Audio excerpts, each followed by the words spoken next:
అందరికీ నమస్కారం. తెలుగు కథల సమాహారానికి మీ అందరికీ స్వాగతం. ఇప్పుడు మనం వినబోయే కథ తోడు. రచన సలీం గారు. ఉదయం 8ంటికి పని మనిషి వచ్చింది. అప్పటికే కాఫీ కలుపుకొని తాగుతూ మధ్య మధ్యలో దినపత్రికలో శిఖర వార్తలు చదువుతున్నాను. చిటికలో ఇల్లంతా ఊడ్చి తడిబట్టతో తుడిచి అంట్లన్నీ తోమి వంటగదిలో బోర్లించి వెళ్ళిపోయింది.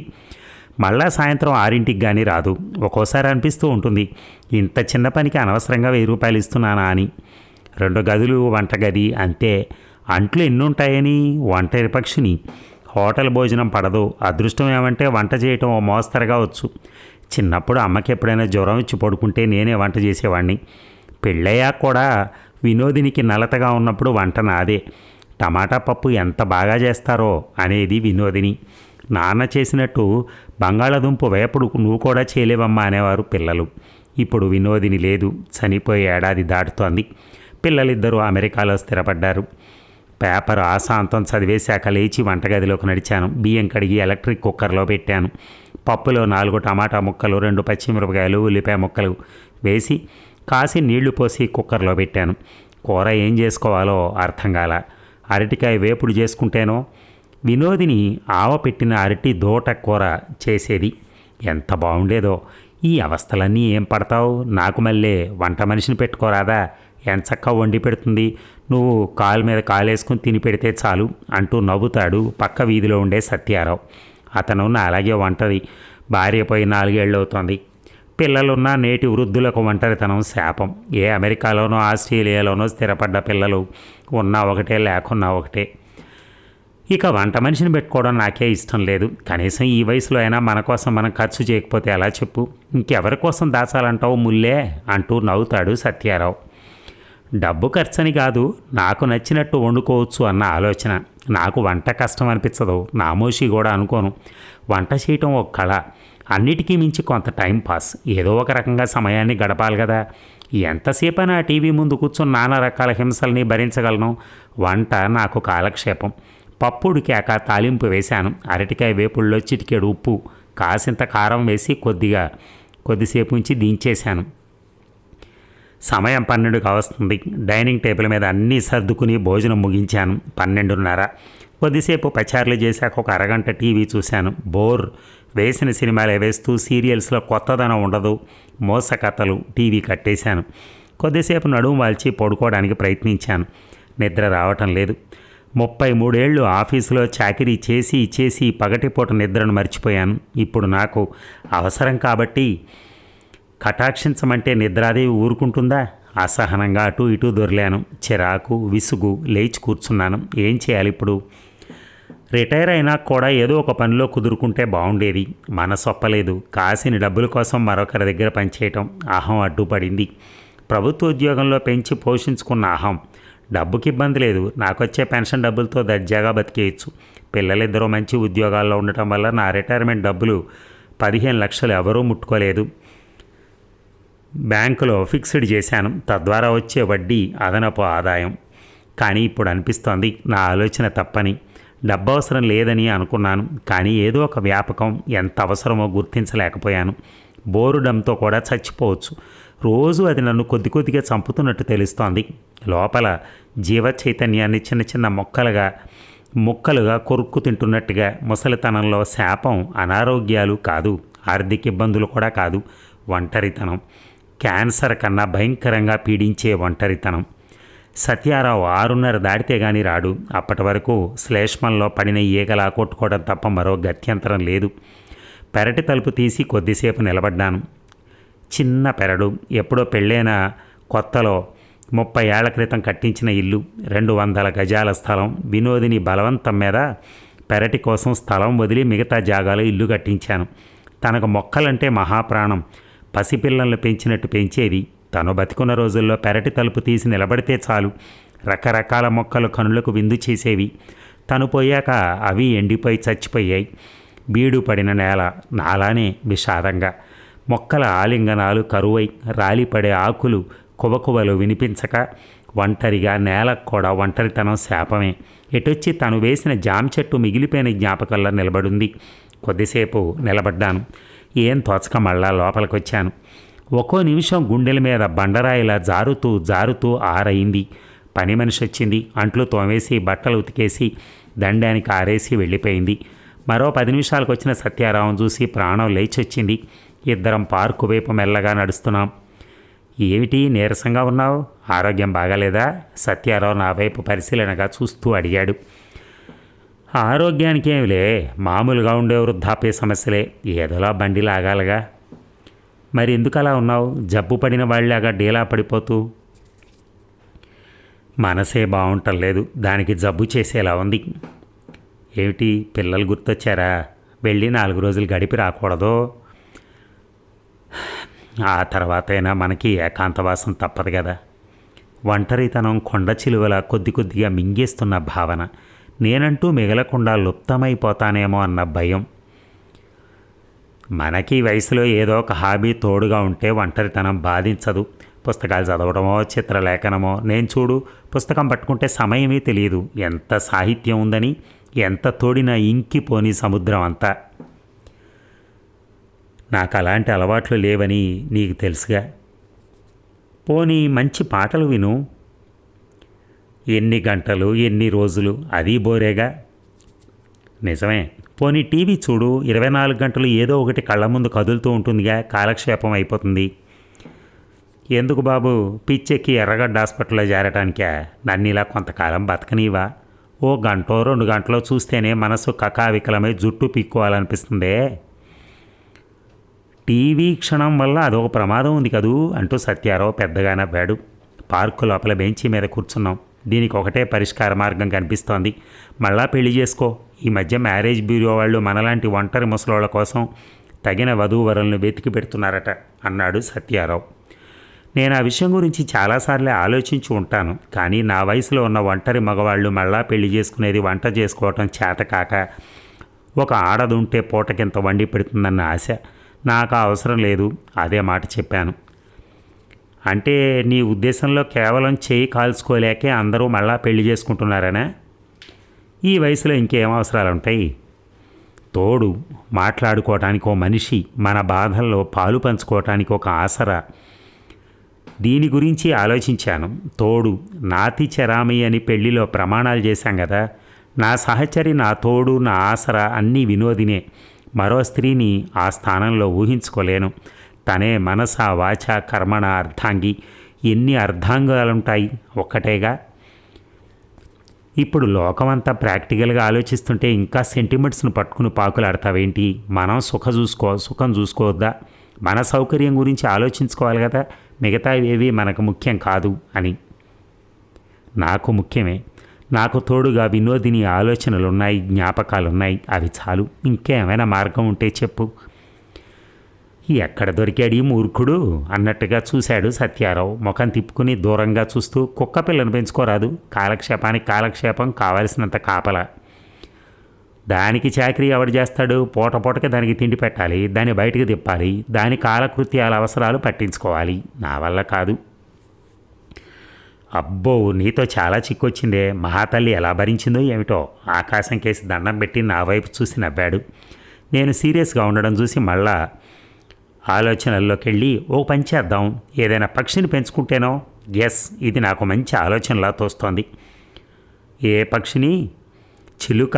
కొన్ని చిలుకలు మన మాటలను అనుకరిస్తాయి కూడా. చిలుక పలుకులు అంటారే, ఓ పంజరంలో పెట్టేస్తే చాలు, ఎక్కువ శ్రమ పడక్కర్లా. పంజరంలో 4 పండ్ల ముక్కలు పెడితే చాలు. ఏమంటావు? నాకు ఆ ఆలోచన నచ్చింది. చిలుకలు ఎన్నాళ్ళు బతుకుతాయో నాకు తెలియదు. నేను పెంచుకునే చిలుకతో అనుబంధం పెరిగాక దాని జీవితకాలం ముగిస్తేనో, అమ్మో, నేను తట్టుకోగలనా? నీకు ఆ భయమేం అక్కర్లా. చిలుకలు 10-15 ఏళ్ళు బతుకుతాయి. చార్మినార్ దగ్గర చిడియాఘర్ ఉంది.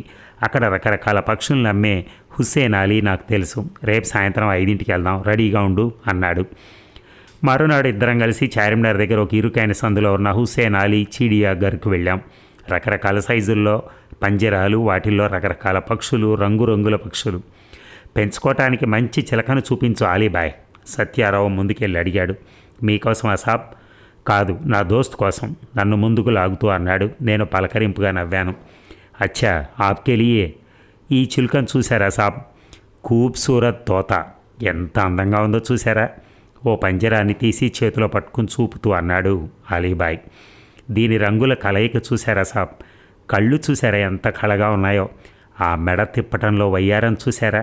నా వద్ద ఉన్న చిలుకల్లోకి ఇదే లాజవాబ్ అందమైన అమ్మాయిని వర్ణించినట్టుగా వర్ణించాడు. ఆడచిలుక నా వైపు అదోలా చూశాడు. కాదు సాబ్, మగది. మెడ చుట్టూ నల్లటి చారం ఉంది చూశారా? తోక చూడండి సాబ్ ఎంత పొడవో. తోకలో 2 పొడవాటి ఈకలు నీలం రంగులో ఉన్నాయి. చిలుక ఆరోగ్యంగా కనిపించింది. సత్యారావు బేరంలోకి దిగాడు. అలీబాయ్ రేటెంతో చెప్పకుండా నా వైపు చూసి, సాబ్ దీన్ని ఇష్టపడే కొంటున్నారుగా, బాగా ప్రేమగా చూసుకుంటారుగా అన్నాడు. నేను సమాధానం చెప్పకముందే, సాబ్ చిలుకలు పసిపిల్లలతో సమానం. 2 ఏళ్ల బాబుని ఎంత ముద్దుగా పెంచుకుంటారో వీటిని అంతే ముద్దుగా పెంచాలి. వీటికి తిండి పెడితే చాలదు, వీటితో మాట్లాడాలి, వీటితో ఆడుకోవాలి, ఎలా నడుచుకోవాలో నేర్పాలి, వీలైనంత ఎక్కువ సమయం వీటితో గడపాలి. అప్పుడే అవి ఆరోగ్యంగా పెరుగుతాయి, లేకపోతే జబ్బు పడతాయి అన్నాడు. రిటైర్ అయి ఖాళీగా ఉన్నాడు, దాంతోనే ఎక్కువ సమయం గడుపుతాడులే, ఎంతకిస్తావో చెప్పు అసహనంగా అన్నాడు సత్యారావు. పైసలదే ఉంది సాబ్, దీన్ని బాగా చూసుకుంటే చాలు. పక్షుల్ని పెంచుకోవటం, వాటిని దయగా చూడటం ఎంత పుణ్యమో అల్లా మెచ్చుతాడు. పసిపిల్లల్లా పెంచమన్నానని చాక్లెట్లు పెట్టారు, జహర్తో సమానం. కొంతమంది తెలియక కాఫీ తాగిస్తారు, అది విషయమే. మంచి ఆట బొమ్మలు కొనిపెట్టండి సాబ్ ఆడుకోవటానికి. జోకా అన్నాను సీరియస్గా. నై సాబ్, సచ్. దీని పింజరాలో పిల్లలు ఆడుకునే బొమ్మలు పెట్టండి, తాజా పండ్లు పెట్టండి, తాగే నీళ్లు రోజుకు 3 మార్లు మార్చండి.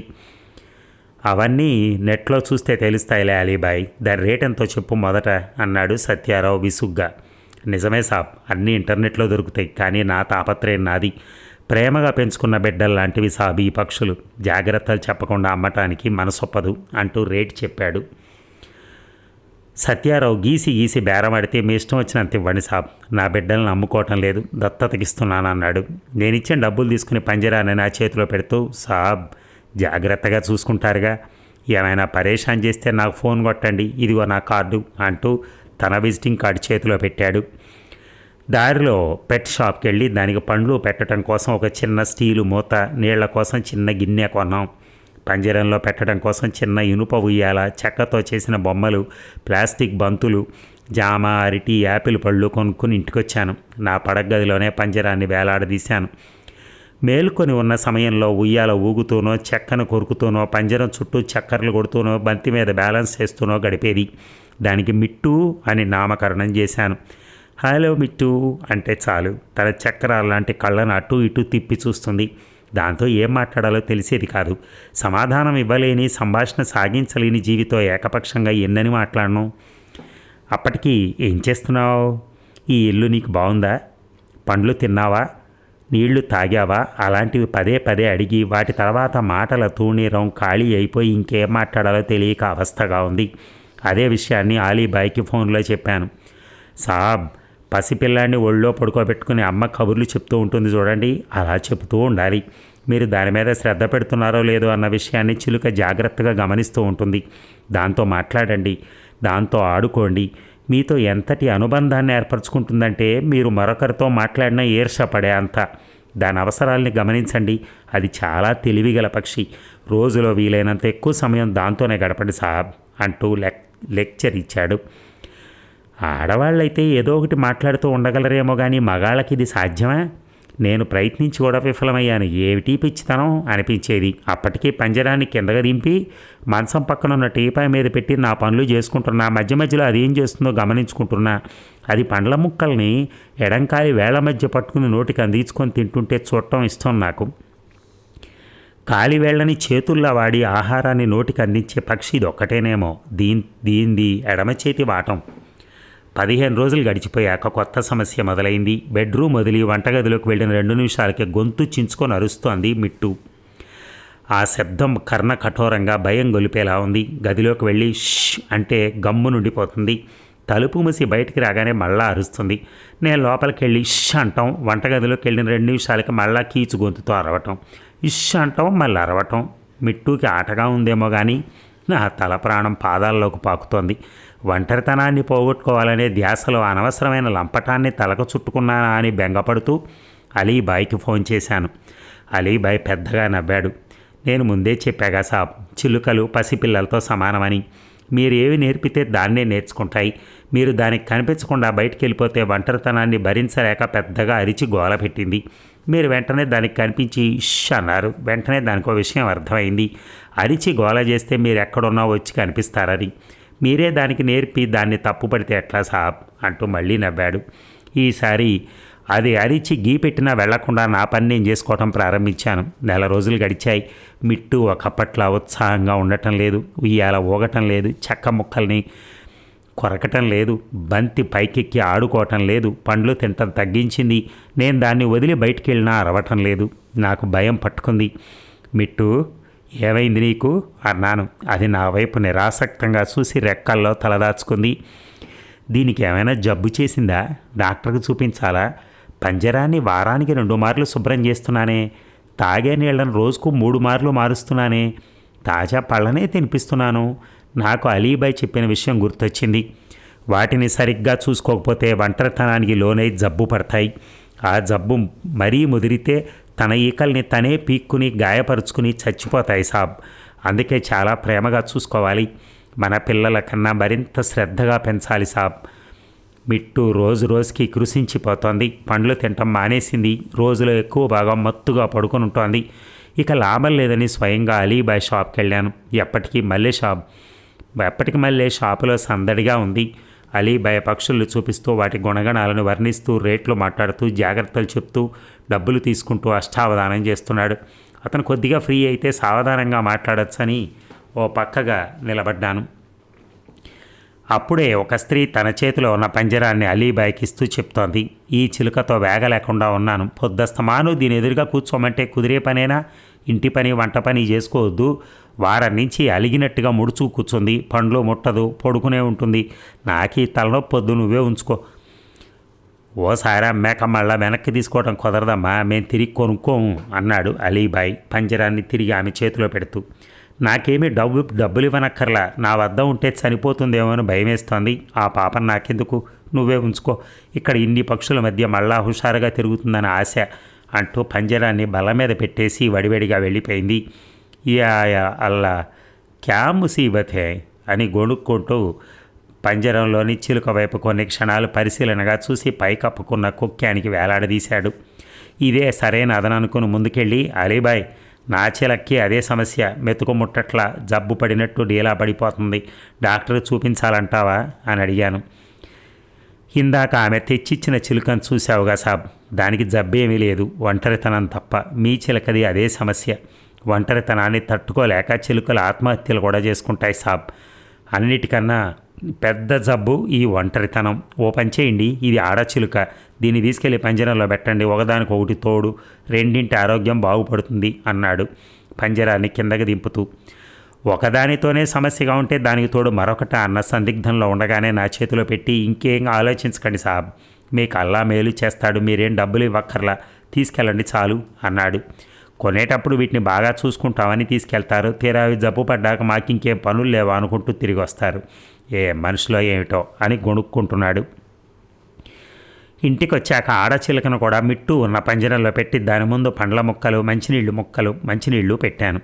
దాన్ని పంజరంలో పెడుతున్నప్పుడు మిట్టు అనాసక్తంగా దానివైపు ఓరకంట చూసి తన మౌన ముద్రలో ఒరిగిపోయింది. నేను దూరంగా కూర్చుని వాటిని జాగ్రత్తగా పరిశీలించసాగాను. కొద్దిసేపు అవి ఒకదాన్ని మరొకటి చూసుకున్నాయి. మగచిలుక కళ్ళల్లో వింత మెరుపు. ఎక్కడి నుంచి తెచ్చుకుందో ఓపిక. చిన్నగా శబ్దాలు చేయటం ప్రారంభించింది. లేచి తన ముందున్న పండ్ల ముక్కల్ని ఎడంకాలతో పట్టి నోటిదాకా తెచ్చుకుని తినకుండా ఆడచిలుక వైపు చూసి శబ్దాలు చేస్తోంది. ఆ రెంటికి అర్థమయ్యే భాష, అనురాగపూరితమైన భాష, అందమైన భాష, అద్భుతమైన భాష. ఇక ఆడచిలక మెల్లమెల్లగా మగచిలక వైపు జరిగింది. ఇప్పుడు ఒకదాన్ని మరొకటి తాకుతూ రెక్కలు మాట్లాడుకుంటున్నాయి. మౌన భాషలో అన్నిటికన్నా పదునైన భాష. మెడలు పెనవేసుకుని ముక్కులతో ఒకరినొకరు అర్థం చేసుకునే ప్రయత్నం. మగచిలుక పండ్ల ముక్కల్ని ఎడంకాలతో తింటోంది. ఆడచిలక కుడికాలతో పండ్ల ముక్కల్ని పట్టుకొని నోటికి అందించుకుంటోంది. పంజరం నిండా పరుచుకున్న జీవ చైతన్యం, సందడి, సరదాల సవ్వడి. నా ఒంటరితనాన్ని పోగొట్టుకోవాలన్న స్వార్థంతో మిట్టును తెచ్చి పంజరంలో బంధించి దాన్ని ఒంటరితనానికి బలి చేశాను. ఇప్పుడు మిట్టుకో తోడుంది, అది ఒంటరిది కాదు. నేను ఒంటరి వాణ్ణి కాను, నాకు అవి రెండూ తోడున్నాయి. చూసారా ఈ కథ సమాప్తం. కాకపోతే ఆ లాస్ట్లో అన్న మాటలు చూసారా ఎంత బాగున్నాయో. ఆ పావురాన్ని సింగిల్గా తీసుకొచ్చేసి ఇంట్లో ఉంచేశాడు. కానీ అంటే ఈయన ఒంటరిగా ఉంటున్నాడు, ఈయనకు భార్య చనిపోయింది కదా అని దాన్ని తీసుకొచ్చి దాన్ని ఇంట్లో పెట్టాడు మగ పావురాన్ని. కానీ మరి మగది మరి అదొక్కటి కూడా ఫ్రీగానే ఉంటుంది, ఒక్కతే సింగిల్గా ఉంటుంది అక్కడ కూడా.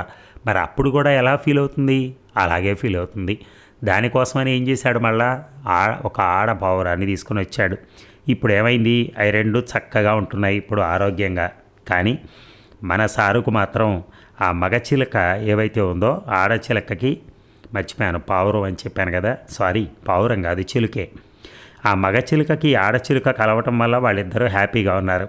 కానీ ఎప్పుడైతే ఈయన మాత్రం ఆ ఒంటరితనాన్ని పోగొట్టుకోలేక ఆ రెండింటినీ అలాగే చూసుకుంటూ బతికేస్తూ ఉంటాడనమాట. ఇక ఎందుకంటే అవి రెండూ ఉన్నాయి కాబట్టి ఇప్పుడు నేను ఒంటరి వాడిని కాదు అంటున్నాడు. కానీ ఎప్పటికైనా ఆయన ఒంటరి వాడే. ఈ కథ ఆంధ్రభూమి వారపత్రిక 13 జూన్ 2013లో ప్రచురితమైంది. ఈ కథల పోటీలో కూడా ప్రత్యేకమైన బహుమతి పొందింది. Thank you.